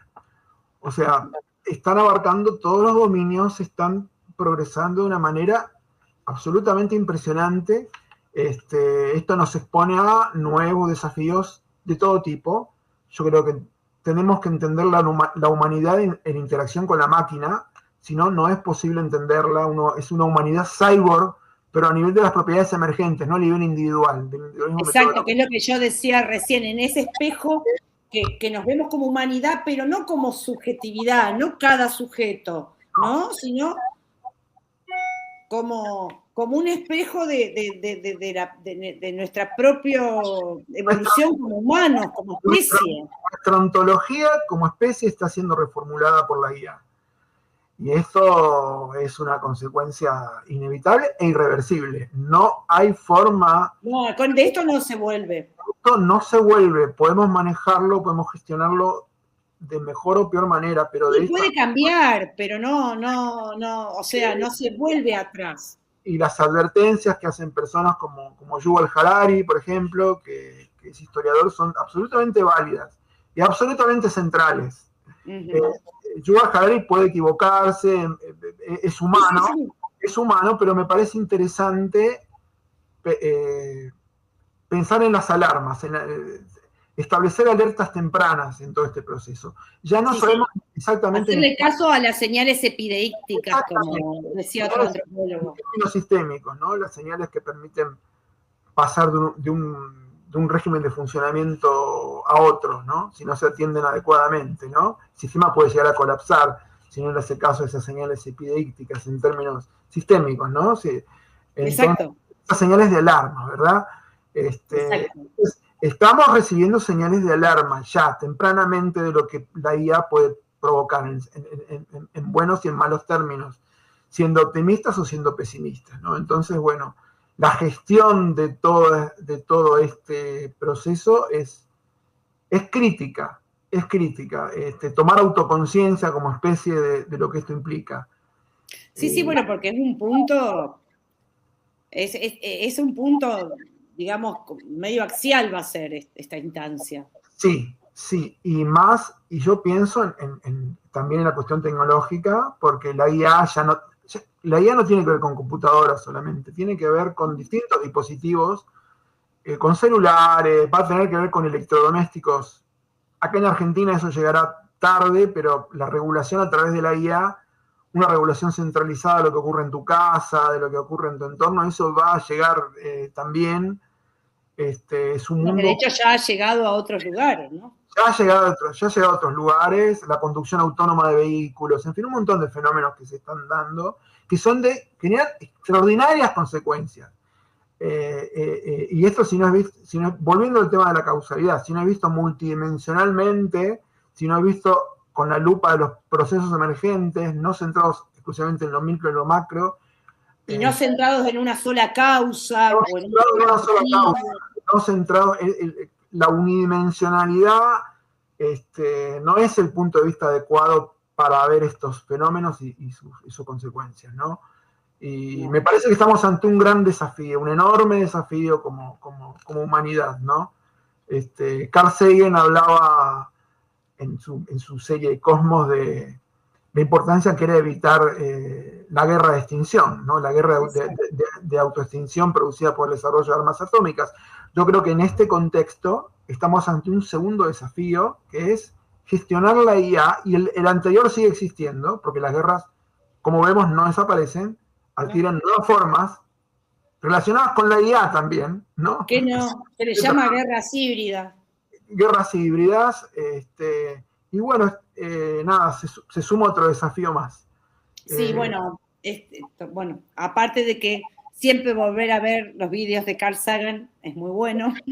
Es extraordinario, muy recomendable. Y justamente desde lo mejor del humanismo, ¿no? Porque creo que exacto. La filosófica Carl Sagan representaba... Entonces ahí podemos hacer la síntesis de que se puede hacer ciencia con humanismo.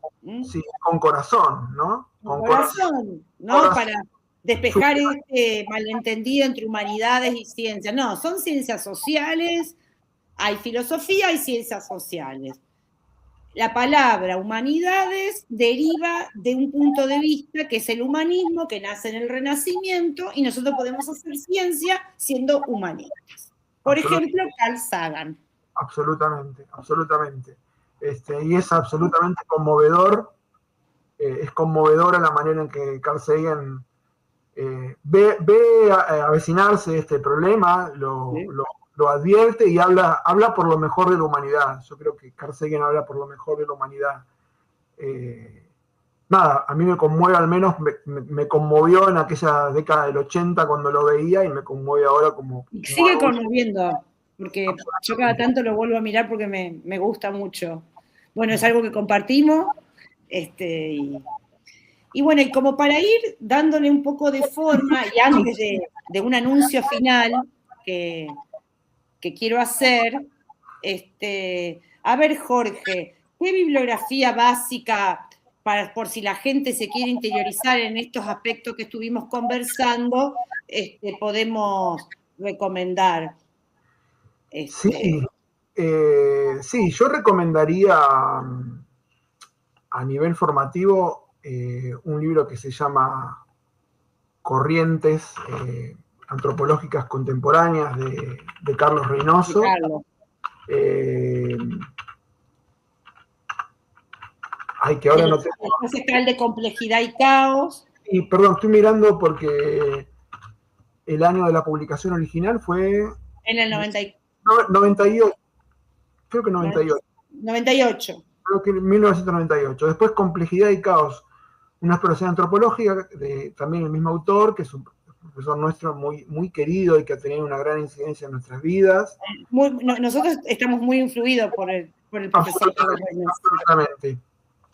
La visión de Carlos es una visión humanista también, es una visión muy científica, sistémica y humanista, ¿no? No, bueno, y además recordar que él fue un pionero en esto de entrelazar las ciencias de la complejidad y de la computación con la antropología en Argentina, ¿no?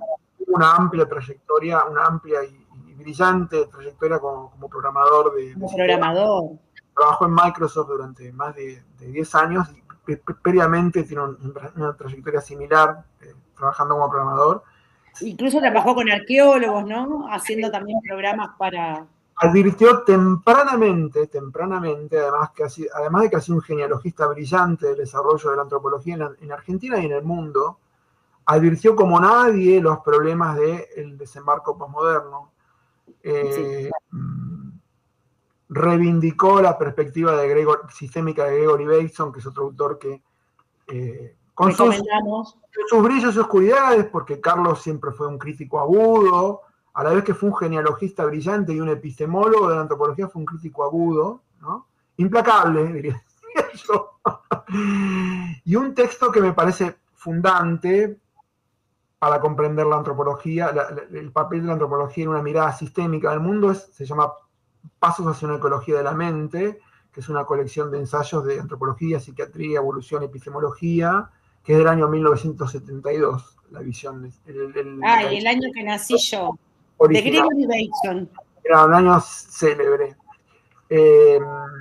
O sea, los libros de Carlos, Corrientes Antropológicas, Complejidad y Caos, después este libro, Pasos hacia una ecología de la mente. Pues hay un metodólogo norteamericano que se llama Russell Barnard, que para mí es un tipo absolutamente brillante, ha hecho una de las compilaciones metodológicas actualizadas, más brillantes y profundas de la antropología, que se llama en español sería Métodos de Investigación en la Antropología, Aproximaciones Cualitativas y cuantitativas. Hay ediciones. La edición original es del 94, pero hay ediciones en español también. Ya le perdí la huella cuál es la última, pero existen, ¿no? Pero sí, bueno, puede ser que esté ya traducido. Sí, porque nosotros cada tanto nos bajamos la última versión para dar el seminario, pero hay versiones de la década del 90 y de los 2000 en adelante, en español. Muy buenas versiones. Y hoy en día con los traductores en línea, volviendo a la IA, ya es muy fácil incluso generar traducciones nuestras de los textos, ¿no? Pero bueno, no, las traducciones en español son muy buenas de Russell Barnard. Y Russell Barnard ha sido un tipo que trabajó en esto de muchos de los métodos mixtos o de los modelos híbridos, combinando la perspectiva quali y la quanti, no solo trazando una genealogía, una historia de cada método que comenta, sino dando ejemplos de aplicaciones de estos métodos y recomendando software o programas que sirven para cada cosa que él comenta o describe. Como herramienta para es un texto que contiene la dimensión reflexiva y también la dimensión instrumental. Es fuertemente. Exacto, que te da herramientas. Y también él armó un handbook, un manualcito. Manualcito, digo, diminutivo, pero también son enormes. Este manual es enorme. Que la última versión es 2023, es el manual para la enseñanza de métodos cualitativos y de métodos mixtos. Claro. Seguramente hay antecedentes de años anteriores de ese mismo handbook y hay alguna traducción en español dando vuelta por ahí también. Pero bueno, también tenemos tu blog, sí. En donde vos... A ver, contanos un poco de tu blog. Mi blog es jorgemiseli.wordpress.com. Y ahí tenemos artículos tuyos, hay un poco de todo. Están las tesis, están los accesos a los 4 libros en los que he participado, con autoría individual o con autoría compartida, accesos para que los puedan comprar en algunos casos o bajar directamente en otros. Exacto. Tengo materiales de cursos también, de algunos cursos de antropología cognitiva, de análisis de redes, algunas intervenciones, poquitas intervenciones en los medios. ¿Qué más? Algún software propio que he desarrollado también. Hay bastante. Yo conozco el blog de Jorge y realmente es una maravilla entrar. Si les interesa más el campo de la semántica, de modelizaciones de sistemas complejos, de cognitiva, realmente el blog está muy completo. Muchas gracias. Sí, yo lo... Es como una... Y me habitué. Pienso en la perspectiva histórica que estamos comentando de ir trabajando en capas, ¿no? Y es como un poco una expresión de todas esas capas de cosas que uno ha ido haciendo. ¿No? ¿Viste como los arqueólogos que son capas? Claro. Y no sé, me parece que está bueno esto de volcar un repositorio porque uno realmente se pierde, sino incluso como meta reflexión, digo, la visión que uno adquiere de la propia producción cambia al compilar esa producción también. O a releerla. Nueva, claro. Entonces, bueno, como que también cumple ese objetivo meta reflexivo, si se quiere, ¿no? Pero bueno, nada, es un poco para chusmear este tipo de cosas, me parece que está bueno. Hay ideas hay ideas que escribí en algún momento con las que no sé si estaría tan de acuerdo ahora, pero bueno. Bueno, pero eso nos pasa un poco a todos, ¿no? Yo también, si yo Todo. vuelvo a mirar artículos o mi tesis anterior y etcétera, también digo, ay, acá, qué sé yo, esto. Claro. Y también, sobre todo porque trabajamos en ciencias sociales y quizás el paisaje, los grupos con los que uno trabajó cambiaron. Sí.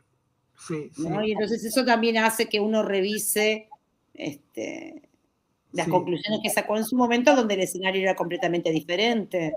Sí, y yo creo que a mí me interesa pensar en una especie de metacoherencia, ¿no? O sea, no ver la coherencia en términos de reproducir las mismas ideas siempre, sino de apoyar o estar de acuerdo con ciertas ideas en tanto respeten ciertos principios fundamentales que son los que uno tiene que mantener, ¿no? Por ejemplo, la contrastabilidad empírica, la consistencia argumental, en fin. Pero el contenido que uno puede variar, puede cambiar. Principio cambia con el tiempo y las visiones un poco idealizadas que uno tiene de las personas y de las ideas van cambiando. Uno envejece, no quiero ser duro, pero uno claro. Pero no solo que uno envejece, sino que digamos, realmente cambian las situaciones, cambian los escenarios, es imposible, no. Pero es interesante que la vejez biológica no se corresponda con una vejez intelectual, ¿no? Bueno, y acá volviendo al tema de lo cognitivo, cuando ganamos en edad, ¿no? Cuando nos hacemos más grandes, perdemos neuronas, pero ganamos en cantidad de conexiones. Sí, absolutamente. Y eso también es algo que... Y curiosamente, no sé si esto es generalizable, pero tenemos visiones más matizadas de los procesos, de las personas, más matizadas. Creo que también es una deriva de que hacemos más conexiones. Sí. Y generalmente cuando uno establece más conexiones, tiene una visión un poco más completa del conjunto y por lo tanto pendula hacia cierto centro. Completamente. Y bueno, y quizás tiene que ver con un proceso, pensaba en la antropología, en esto que comentamos antes del doble movimiento, la desexotización y la exotización. Exacto. Tanto hacer ese doble movimiento, tendemos a pendular hacia ese centro y hacernos más resilientes respecto a los puntos de vista extremos. Claro, y ganamos, y en donde ganamos es en esa especie de tranquilidad, por un lado ética, que también es un punto de partida, pero que también ganamos de salirnos de esos excesos que ya no nos afectan como antes, ¿no? Es decir, no. No. Y bueno, y también evitar esta cuestión de la simplificación cognitiva, ¿no? Que es muy atractiva. Esto de ver todo en términos de blanco-negro, un fenómeno muy propio de las redes, ¿no? No, muy claro.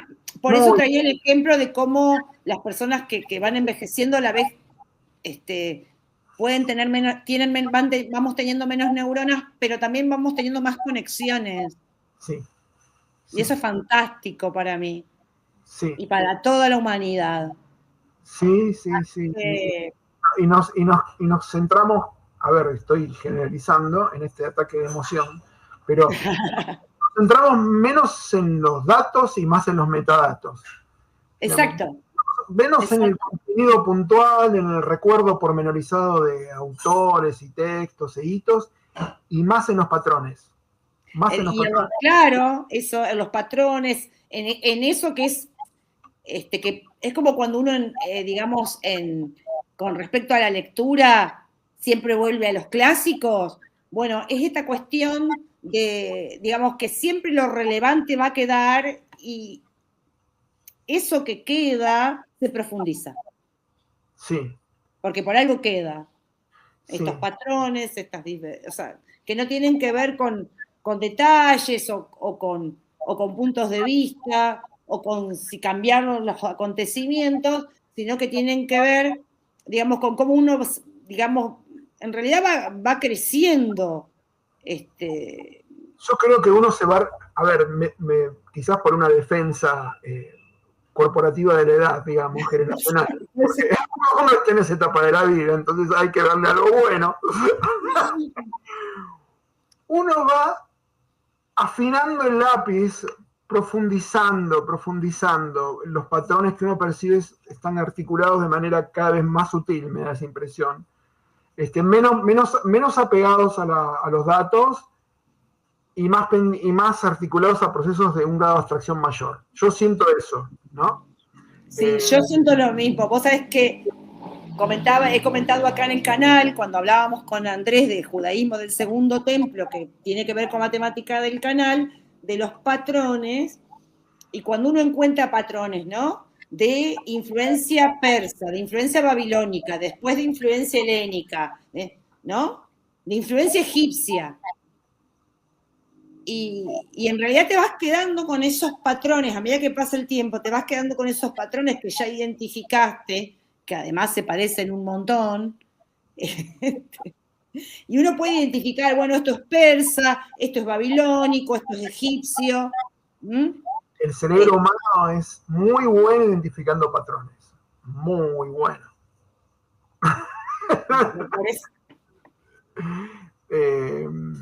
Entonces, en ese sentido, a mí me parece que tener la capacidad de profundizar en esas conexiones es relevante. Es súper relevante y es una capacidad que los modelos de lenguaje no llegan a reproducir todavía con la potencia y con la riqueza que tenemos los humanos. Todavía nuestro narcisismo se puede refugiar en esa capacidad, creo. No sé por cuánto tiempo, pero... Bueno, pero a ver, y también pensar que nosotros no nos podemos despojar de nuestros preconceptos culturales, pero que también nuestra cultura no nació con nosotros ni con nuestros padres, ¿no? Que tenemos una capa de historias, de tradiciones, que somos un mestizaje, ¿sí? Como hablábamos, por ejemplo, en el caso del judaísmo, pasa con cualquier cultura. Sí, y esos mestizajes, esa hibridación, van a seguir ocurriendo. Y está bueno pensar en términos de la especie, ¿no? Yo creo que volviendo a Sagan, volviendo a su mirada enamorada de la especie, digamos, ¿no? Me parece que hay que rescatar en estos momentos de regionalismos, de identidades fragmentadas, de luchas egocéntricas por ver quién es mejor, quién es peor, ya no en términos individuales, sino en términos de grupos. Todo esto que, el mundial potencia, lamentablemente. Lamentablemente, pero por eso también ponía estos patrones en el caso de los judaísmos desde el segundo templo, que es la temática que más tratamos en el canal. Justamente es un periodo donde confluyen tantas influencias sobre la cultura judía, por eso decía la babilónica, la egipcia antes, la persa, la babilónica, la persa, la helénica, la romana. Y aunque haya rechazos o haya asimilaciones, obviamente que hay intercambios, incluso eso se ve hasta en el lenguaje, pero también se ve en la arqueología. Por poner un ejemplo, ¿qué es un ángel? Bueno, ¿de dónde vienen los ángeles? Bueno, Persia. También podemos decir que en Egipto, digamos, pero es un patrón. Digamos, no es que es algo que solo en ese lugar y que después pasó de manera unilineal, no. Es un patrón que se va repitiendo. Lo mismo que hablábamos, por ejemplo, de los templos. Bueno, son un patrón. Tienen una forma arquitectónica similar, ¿no? Como pueden tener un patrón todas las plazas de pueblo estilo español acá en Argentina. Es un patrón. Bueno, Levi-Strauss diría que son mitemas, ¿no? O mitemas en el lenguaje levi-straussiano. Motivos en el lenguaje estructuralista antropológico, motivos que se repiten, se dan con variaciones, ¿no? Pero bueno, ahí también, yo tampoco soy especialista en eso, tengo una mirada más genérica, pero también el desafío sería evitar caer en un difusionismo extremo, todo viene del mismo punto. No, justamente, claro. No. O en un creacionismo convergente extremo de que cada cosa se crea 1.000.000 de veces en diferentes lugares, ¿no? No, bueno, lo que pasa es que, claro, esto que que comentábamos, nosotros también somos, digamos, tenemos por sobre nosotros años y años de interpretaciones, de hermenéuticas, de formas de... Y de transmisión intergeneracional de esos procesos. Exacto, y eso influye muchísimo. Uno, además, por ejemplo, que comparamos, no sé, que compartimos, no importa si somos creyentes o no, la cultura judeocristiana. Para la cultura judeocristiana, Dios es un dato. ¿Dónde te dice cómo nació Dios, cómo apareció Dios, de dónde nace Dios? No, no sé, Dios es un dato. Se tiene que aceptar, fin. En otras culturas los dioses nacen, ¿no? Por ejemplo, ahí puede haber un diferencial. Y si por el momento nos hacemos la pregunta de que en realidad ese Dios dato no era así, si atrás de ese Dios monoteísta había un politeísmo, bueno, lo hay, ¿no? Entonces, ir descubriendo esas cosas nos acerca a esos patrones universales de los que estábamos hablando recién. Y nos hace maravillarnos frente a las preguntas que como humanos nos hemos hecho en diferentes contextos a lo largo de la historia, ¿no? Y Sagan habla de ese cielo estrellado, primitivo, con el que se topaban los cazadores recolectores de años. Bueno, en ese sentido también hay un patrón común como de la cosmogonía tripartita, ¿no? Arriba, la tierra. A mí me emociona profundamente esa dimensión universal de la humanidad, ¿no? Y bueno, ya vamos a hacer un programa sobre cosmologías y cosmogonías y puede estar bien interesante. Amigo Jorge, doctor. Perdón, la última idea que dejo picando, nada más. Diga tranquilo. Lo que me fascina de la antropología es mucho más descubrir aquello en lo que nos parecemos que aquello en lo cual nos diferenciamos. Y creo que por eso estamos, entre otras cosas, haciendo este programa. Totalmente. Supongo que sí. Por algo somos tan amigos. Pero compartiendo esto con el público, no quería dejar de mencionar que a Jorge le editaron su tesis doctoral, Editorial Teseo, el nombre de su tesis es Narrativas de Identidad en la cumbia villera argentina. Yo sé que tiene un subtítulo, Jorge. Y en abordaje reticular y discursivo. Eso. Lo van a presentar Mora Castro, Gabriel Hernández y Diego Díaz Córdoba. ¿Qué es esto del abordaje reticular y discursivo? Bueno, ese abordaje discursivo es un emergente un poco de cuestiones que hemos ido hablando. Yo analicé el fenómeno de la cumbia villera ya hace algunos años. Esta tesis, el libro es un acotamiento de mi tesis doctoral que se presentó en el año 2014, hace 12 años, y trabajé básicamente analizando redes de sentido, redes semánticas provenientes de la producción de canciones de grupos catalogados como de cumbia villera en un periodo determinado a partir del año 2000 y pasando el año 2005, 2006, más o menos. En ese pequeño lapso temporal analicé la producción de sentido de esas canciones, lo vinculé con las narrativas de identidad, tratando de ver en parte estos matices que estoy comentando, ¿no? Básicamente los extremos que unen la narrativa identitaria basada en la postura más orgullosa, digamos, yo soy lo que soy y me tienen que aceptar como soy, yo soy villero en este caso, hasta el extremo contrario de la mímesis o el intento de parecerme incluso paradójicamente a aquel que me discrimina, ¿no? Al verdugo, parecerse al verdugo. El verdugo, es decir, ¿por qué no me aceptás? Yo soy como vos, yo soy villero, una narrativa más, más de sumisión, si se puede. Entonces, bueno, todo el continuum identitario de este espectro lo trato de ver en las canciones, destacando las heterogeneidades de este mensaje, ¿no? Justamente porque lo que yo pongo en contexto es que la narrativa sobre las visiones académicas sobre la cumbia villera, tanto desde el punto de vista de la izquierda ideológica como desde el lado de la derecha, han sido visiones elitistas, ¿no? que no trataban de comprender la potencia de este mensaje y su vínculo con las condiciones de vida, ¿no? Sino que trataban de tomar partido, de juzgar, ¿no? La corrección, que ya vimos que son dos dimensiones distintas. Una es la dimensión analítica, otra es la dimensión de la toma de posición, ¿no? Exacto. Y en ese sentido, Jorge, sobre todo para el público, ¿qué significa reticular, un abordaje reticular? Reticular es lo más, creo que lo más fácil de explicar, es la aplicación de análisis de redes sociales a la letra de las canciones. Muy bien. Definiendo, por ejemplo,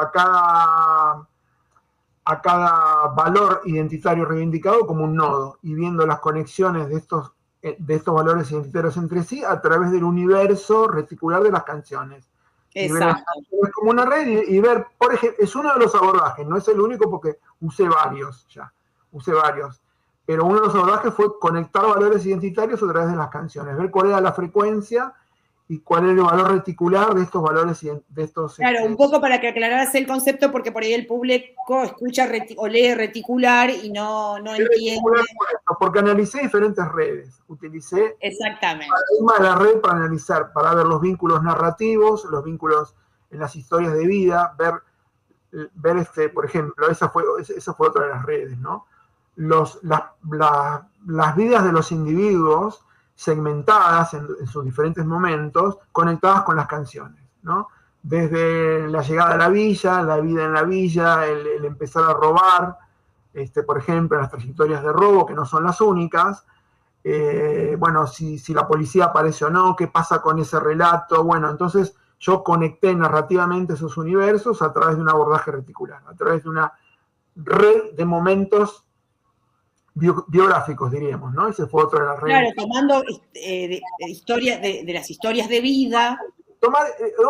Inferí historias de vida de las canciones. No es que le hice preguntas a las personas. Claro, inferiste para configurar historias de vida a partir de las canciones. Hablando de la conexión, recién hablamos de los mitemas, ¿no? Sí. Traté de trazar la gran historia de vida prototípica de una persona que vive en la villa y que adhiere a este tipo de ritmo y que se identifica con las canciones. La gran historia de vida que se cuenta en este universo de canciones, ¿no? Con todas sus variaciones, porque no es la misma, hay diferentes trayectorias, puntos de bifurcación, sí.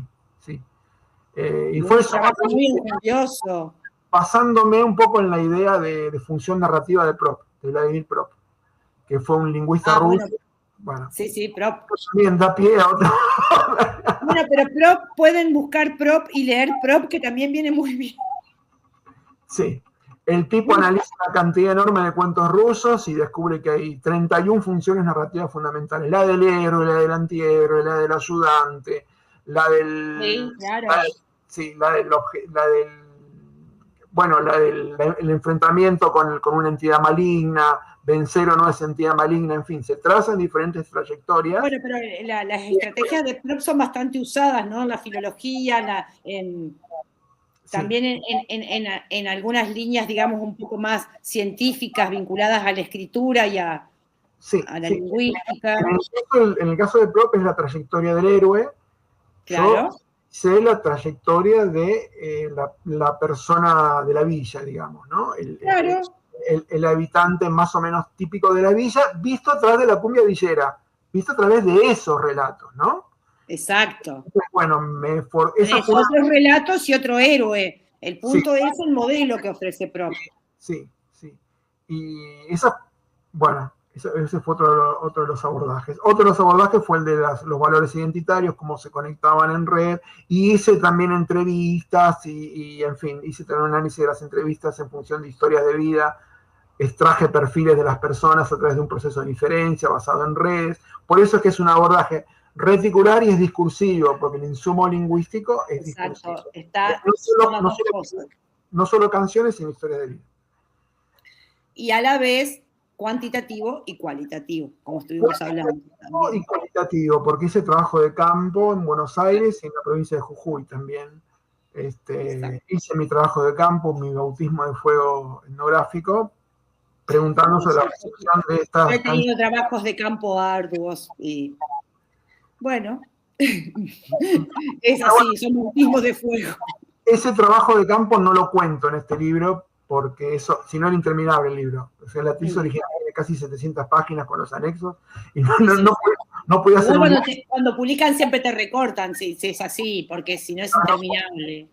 No podía hacer no podía trasladar todo al formato del libro. Eso no, pero bueno, queremos recordarle al público que esta interesante investigación, este libro de Jorge, de narrativas de identidad de la cumbia villera, con un abordaje reticular y discursivo, se presenta en el canal de YouTube del Editorial Teseo, ¿sí?